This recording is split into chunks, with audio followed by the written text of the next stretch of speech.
आजचा मुद्दा, तलाठी कार्यालयातील मनमानी थांबणार कधी? नमस्कार. आपण पाहताय मुद्दा लाईव्ह, प्रत्येक बातमीचा खरा मुद्दा. 15 रुपयांच्या उतार्यासाठी नागरिकांकडून 100 रुपये घेतले जात असल्याची चर्चा आहे. तलाठी कार्यालय वेळेत उघडत नसल्याच्या तक्रारी वाढत आहेत.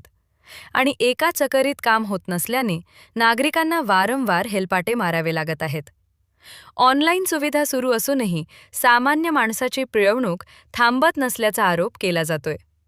आता प्रश्न एकच, ही मनमानी कधी थांबणार?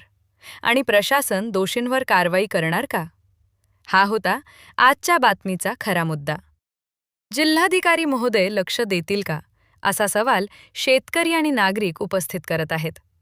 चॅनलला सबस्क्राईब करा. पुढचा मुद्दा कोणता असावा? कमेंट करून नक्की सांगा.